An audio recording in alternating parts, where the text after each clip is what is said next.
les objets et la méthode d'encapsulation. Ce que j'ai ici présentement, c'est ma méthode main avec la première voiture, V1, V2, donc les deux objets qui ont été créés, deux instances de classe si vous le voulez, avec les constructeurs, donc qui, un, permettait de mettre la couleur et l'année, et la deuxième qui permettait de mettre la couleur seulement. Donc ici, j'ai ma voiture, j'ai mes propriétés qui sont là, j'ai ma voiture ici avec le premier constructeur seulement avec la couleur, le deuxième constructeur avec la couleur et l'année, et j'ai une méthode ici, donc la méthode pour l'instance de classe, donc pour l'objet qui me permet de créer ici Broom Broom, c'est une action. Vous pouvez les voir aussi complètement à droite dans l'explorateur de solutions, vos classes que vous avez, donc voiture et la classe programme qui est la méthode main qui est déjà à l'intérieur. Et dans la classe voiture, j'ai mes propriétés et j'ai mon constructeur et ma méthode. Si on regarde qu'est-ce qu'on a à l'intérieur de la méthode main, j'ai mes deux voitures de créer avec les constructeurs évidemment et j'ai été chercher l'information de mes propriétés de ma voiture. Ce que je peux faire, bien évidemment, je peux aller chercher cette information-là et je peux aller pousser aussi de l'information, autrement dit d'aller mettre de l'information ou changer l'information dans mon objet. Donc je pourrais dire ici que la voiture 1, V1.couleur, est égale à verte maintenant. Donc elle a été repeinturée et elle est égale à verte. Donc la couleur rouge ici va être remplacée par verte. Et si on fait rouler le Visual Studio, j'ai verte et bleu. Ce que j'ai ici comme propriété dans ma classe, donc public, j'ai deux propriétés publiques.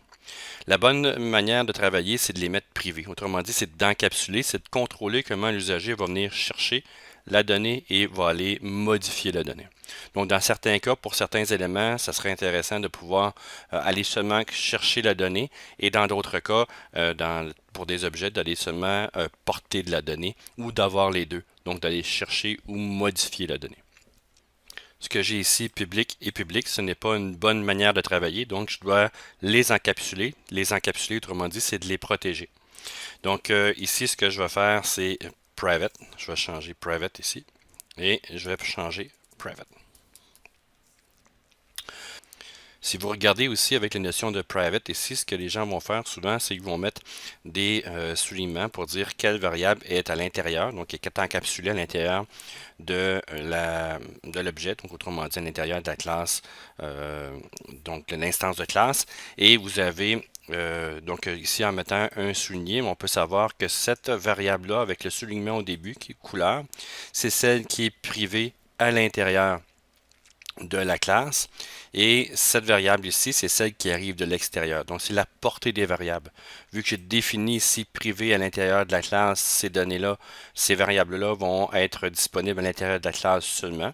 Donc, on peut voir que couleur ici n'est plus disponible, même si je n'avais pas mis de souligner, cet élément-là n'était plus disponible. Et à cause du privé, donc private. Et si je veux créer mes éléments, ben, on peut voir que ça fonctionne toujours ici, New Voiture, donc les constructeurs fonctionnent. Et je passe par ce couleur-là ici pour aller chercher la variable. Et la couleur, dans ce cas ici, pour la portée des variables, va seulement fonctionner dans cet endroit-là, dans ce bloc-là.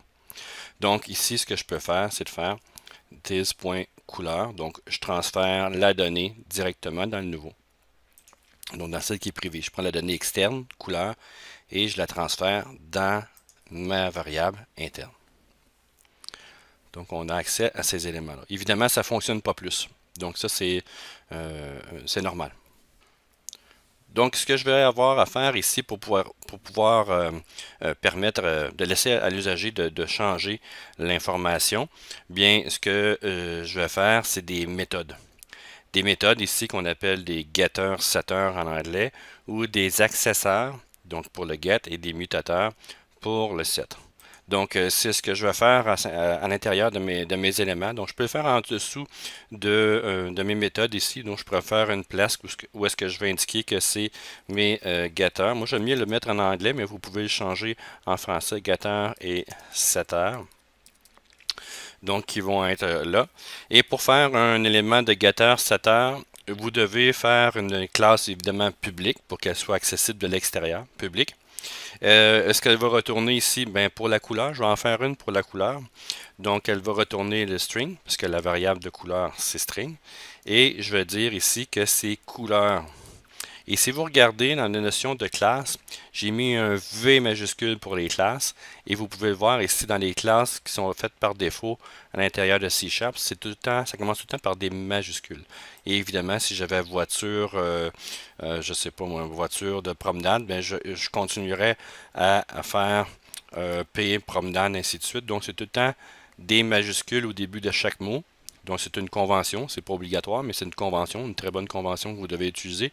Et on va commencer par une majuscule, contrairement aux notions de variables, où est-ce qu'on commence avec une minuscule et que je vais continuer par après avec une majuscule. Donc dans ce cas ici, voiture qui est là, ben si vous voyez aussi dans les getters setters, j'ai mis un C majuscule aussi pour ça. Donc, c'est une autre convention. Et dans le string couleur ici que je vais aller chercher, bien, j'ai juste à faire ceci.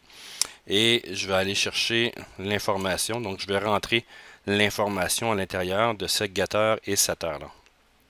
Donc, pour faire ceci, je vais faire get. Donc, pour aller chercher l'information.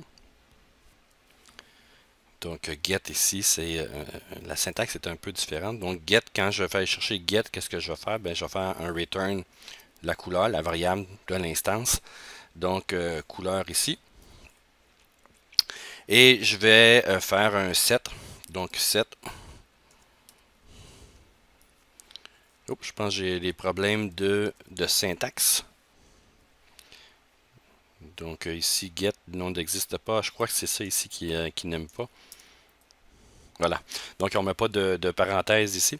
Et dans la partie set, on va ouvrir encore une fois les éléments et il y a une convention aussi, c'est que on va dire que quand on fait un set, c'est-à-dire qu'on met de l'information à l'intérieur de cette partie-là. Donc, on va faire, au lieu de faire un return, c'est de recevoir de l'information. Donc, on va dire que couleur, ici, va être égal à la valeur. Donc, c'est value qu'il faut mettre. Value, ici. Donc, ça, c'est un accessoire mutateur et accessoire. Donc, autrement dit, je vais aller chercher l'information quand je la veux et d'aller la retourner dans mon objet. Autrement dit, dans la notion de couleur ici, bien, je peux aller chercher la voiture. Dans la construction, ça change absolument rien. Mais dans la couleur ici, il faut que je mette le C majuscule pour pouvoir passer par V1.couleur est égal à verte. Et si vous voyez, ici, couleur. Voilà.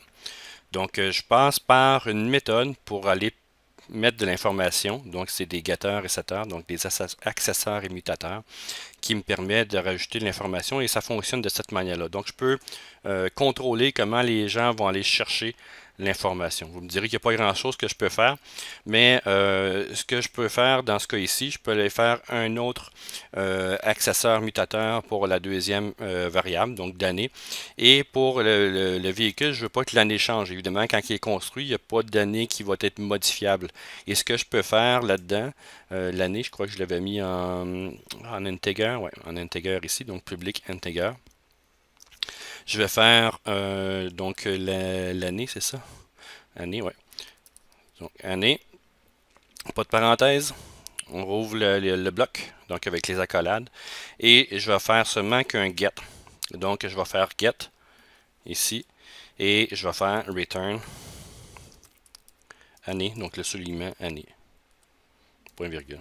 Il n'y aura pas de set. Je ne veux pas que l'usager puisse changer l'année. Donc, une fois que la voiture a été construite, j'ai une année, ça ne devrait plus bouger. Donc, une fois que je l'ai construit avec le constructeur, j'ai plus accès à l'année. Et ce que je peux faire, bien évidemment, je peux aller chercher V1 année. Donc, on l'a ici. Et je peux aller chercher V2 année aussi. Mais je ne peux pas dire V1 année est égal à, mettons, 2018. Il ne me laisse pas faire. Donc, il n'y a pas de set ici. Donc, ça m'empêche d'aller changer l'année. Donc, je vais contrôler comment l'usager va aller mettre l'information à l'intérieur de mon objet. Donc, dans ce cas ici, on pourrait même complexifier la chose. C'est quand que la personne veut aller chercher, par exemple, veut aller modifier la couleur, ben, je peux m'assurer ici de faire une condition. Donc, dans la couleur ici, return la couleur, c'est correct. Mais dans le set, je pourrais dire ici, si la couleur est différente de telle couleur, ben, je ne l'accepte pas. Donc, je pourrais faire des conditions pour vraiment forcer ou contrôler comment l'usager va pouvoir entrer une information. Donc, dans ce cas ici, si je fais if, donc dans ce cas ici, ça va être if value. Value est différent de, donc, est différent de rouge. Donc, je vais avoir seulement que des voitures rouges. C'est un peu ridicule à faire ça, mais je vais if valeur est égale à rouge. Tiens, je vais faire juste des voitures rouges. Si la valeur est égale à rouge, mets-les dedans. Sinon, fais rien. Et ce que ça va me permettre de faire dans ce cas ici, si je fais changer la couleur de la voiture, donc ici, je vais faire V1 est égal à rouge. Elle va fonctionner dans le bleu aussi, c'est juste les modifications. Je peux contrôler ici, dans l'élément. Je peux contrôler là, mais c'est les changements. Lorsque je vais avoir une valeur ici, si je pourrais dire si l'information n'est pas égale à une couleur, ben on ne l'accepte pas, donc il faudrait que je fasse un contrôle pour accepter seulement que les termes de couleur. Bien, je peux aller chercher rouge et bleu, et si je veux faire la voiture 1 ici, puis je veux la mettre verte, bien on va voir que V1 point, oups, couleur est égal à verte, excusez. Il va me laisser le faire, mais sauf que quand on va faire le console.writeLine, il ne marchera pas.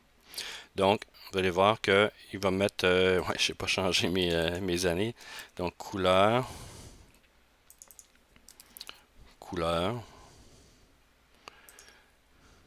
et j'ai rouge et bleu. Donc, je ne peux pas le changer. Donc, je contrôle vraiment ce que l'usager a fait. Et évidemment, je peux retourner pourquoi ça ne fonctionne pas. Là, ici, je l'ai fait assez de base. Si vous voulez aller plus vite dans le légateur setter, vous avez des éléments qui vont aller beaucoup plus vite pour faire ces éléments-là. Vous pouvez les faire à la main. Ça se fait relativement facilement quand vous en avez fait plusieurs. Donc, vous savez comment ça va. Donc, ça se fait de manière assez automatique. Mais vous avez aussi la fonction automatique de Visual Studio. Donc, avec le Alt-Enter, vous avez encapsulé donc les éléments, et je peux faire ici, cliquer dessus, et il a fait la couleur. Donc, il faut que je mette sur le private string ici, couleur, et si vous regardez, il a mis get set d'une manière compressée. Donc, je peux faire la même affaire si je veux faire pour les années. Dans ce cas ici, Alt Enter, il va faire les propriétés de mes éléments, et si vous regardez ici, la couleur ou les valeurs, je peux les changer sans problème. Donc, si je mets verte ici, ça devrait fonctionner. Donc, verte et bleue. Donc, il les a mis plus compressés, mais vous pouvez les défaire. Si vous regardez, ça, c'est une instruction parce qu'il y a un point virgule à la fin. Et ça, c'est une autre instruction. Rien ne vous empêche pour vous d'aller changer les éléments. Si, mettons, vous ne voulez pas faire de 7 pour cette partie-là, bien, vous pouvez faire ici get année. Il faudrait que je regarde qu'est-ce qui n'a pas fonctionné. Oui, c'est ça, c'est le get année pour aller chercher. Et même cette méthode-là, donc impossible de signer la propriété lors du constructeur parce qu'il a vu ici que j'ai seulement qu'un get, donc il est encore plus puissant que ce que j'avais fait à la main, en voulant dire ici qu'il comprend que ici c'est seulement pour faire des get et je ne peux pas faire l'année. Donc il faudrait que j'aille chercher l'information donc à l'intérieur. Donc il faudrait que je trouve une manière de le faire différemment. Donc, si on regarde ce qu'il y en est pour cette partie-ci, le tis.année qui est là, c'est qu'il va aller chercher, avec la majuscule, c'est qu'il va lui-même aller chercher une méthode dans l'objet pour aller chercher le get et le set. Donc, dans ce cas-ci, si je veux avoir seulement qu'un get, ben, je ne passerai pas par la méthode parce que la méthode du set n'existe pas. Donc, ce que je peux faire ici, c'est this.souligner A minuscule. Et là, je fais référence à la valeur privée qui est là. Et je peux aller chercher get et ça fonctionne.